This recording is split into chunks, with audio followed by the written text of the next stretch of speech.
देख लेते हैं हमारे चैप्टर का नेक्स्ट टॉपिक, जो कि है पुलिस अंडर ब्रिटिश रूल। तो मैंने आपको पिछली वीडियो में सिविल एडमिनिस्ट्रेशन के बारे में बताया, आर्मी के बारे में बताया, और भी हमने एडमिनिस्ट्रेशन बहुत सारी चीज़ें हमने पढ़ी ब्रिटिशर्स के बारे में। तो उस टाइम पर अब देख लेते हैं कि पुलिस के मामले में ब्रिटिशर्स का क्या हाल था। तो मैंने एक नाम बार बार सिविल एडमिनिस्ट्रेशन पढ़ाते टाइम में बोला था, जो था लॉर्ड कॉर्नवालिस। लॉर्ड कॉर्नवालिस, तो इस लॉर्ड कॉर्नवालिस ने बहुत सारे काम किए सिविल एडमिनिस्ट्रेशन में, हमने पढ़ा। उसने ICS लाया, बहुत सारी चीज़ें इसने की, कॉर्नवालिस कोड भी लाया। तो इसने पुलिस के मामले में क्या किया ये भी देख लेते हैं। तो सबसे पहले तो उसने इंडिया में परमानेंट पुलिस फोर्स लाई। इंडिया में उसने परमानेंट पुलिस फोर्स लाई। दूसरा चीज़ क्या हुआ फिर पुलिस के मामले में, जो डिस्ट्रिक्ट्स होते थे, जो भी डिस्ट्रिक्ट्स होते थे, मैंने आपको क्या बताया था सिविल एडमिनिस्ट्रेशन पढ़ाते टाइम में कि districts basic unit of administration थे।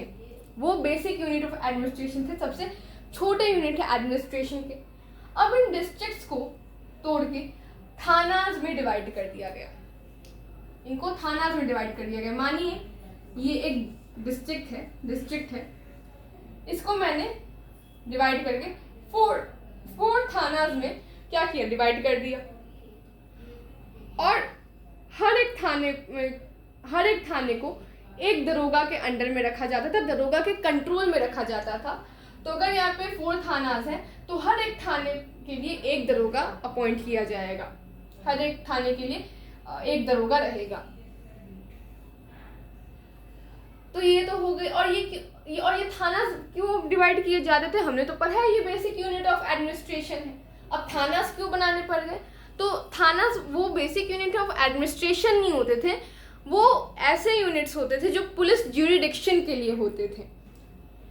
पुलिस क्या करती थी, एक थाने के लिए एक दरोगा रहता था। उस दरोगा के अंदर में, उस दरोगा के नीचे बहुत सारे अदर पुलिस रहते थे, अदर थानेदार वगैरह, और भी बहुत सारे जो भी अलग अलग रैंक होती है पुलिस में, वो वाले लोग रहते थे, पुलिस रहती थी।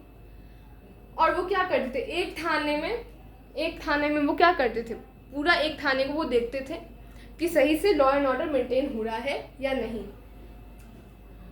अब ये तो हो गई डिस्ट्रिक्ट्स की बात। दूसरी एक और बात, जो विलेजेस और सिटीज थे उसके लिए भी क्या हुआ, कोतवाल्स और चौकीदार अपॉइंट होने शुरू हो गए। कोतवाल और चौकीदार बहुत कॉमन वर्ड है, हमने सुना है। तो विलेजेस और सिटीज के लिए कोतवाल्स और चौकीदार अपॉइंट होना शुरू हो गए। और आपने बहुत बार एक नाम सुना होगा, SP बहुत बार एक पोस्ट है, हमने बहुत बार सुना है। तो SP यानी सुपरिटेंडेंट ऑफ पुलिस। तो जो सुपरिटेंडेंट ऑफ पुलिस होते थे वो क्या करते थे, वो देखते थे, वो सिर्फ थाना नहीं देखते थे, दरोगा क्या करते थे, वो बस थाना देखते थे। सुपरिटेंडेंट का क्या काम था, सुपरिटेंडेंट ऑफ पुलिस का क्या काम था कि वो पूरे डिस्ट्रिक्ट में देखते थे कि पूरे डिस्ट्रिक्ट में लॉ एंड ऑर्डर मेंटेन हो रहा है कि नहीं।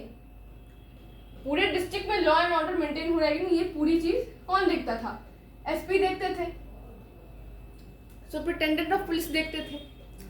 लेकिन अब कुछ भी हो जाए, हमारे इंडिया में अब जैसा हाल है पुलिस का, बहुत सारी पोस्ट्स हैं, बहुत सारे लोग हैं काम करने के लिए पुलिस सेक्टर में, बट तब भी क्या हाल है, हमारा जो पुलिस है इंडिया की वो करप्शन के लिए बदनाम है। सेम हाल यहाँ पे भी था। ये जो पुलिस थी वो करप्शन के लिए बदनाम थी, ये करप्शन करती थी और ठीक से काम नहीं करती थी। और जैसा हमने सिविल एडमिनिस्ट्रेशन में देखा, आर्मी में देखा, सेम चीज़ यहाँ पर भी हो रही थी। क्या कि जो हाई पोस्ट थे वो ब्रिटिशर्स के लिए थे, वो ब्रिटिश लोगों के लिए थे, एंड जो लोअर पोस्ट थे, जो सब ऑर्डिनेट जैसे पोस्ट थे, वो किसके लिए थे, इंडियंस के लिए थे। तो आर्मी हो, सिविल एडमिनिस्ट्रेशन हो, चाहे पुलिस हो, किसी भी आप सेक्टर में जाओ ब्रिटिश टाइम के अंडर में, तो आपको एक चीज़ कॉमन देखने को मिलेगी, इन्होंने कभी भी हाई पोस्ट पर ब्रिटिशर्स को रखा, कभी इंडियंस को नहीं रखा। एंड जितने भी लोअर पोस्ट थे उन पे उसके लिए किसको चुना, उसके लिए इंडियंस ठीक थे। सो आई होप आपको ये टॉपिक समझ आया होगा।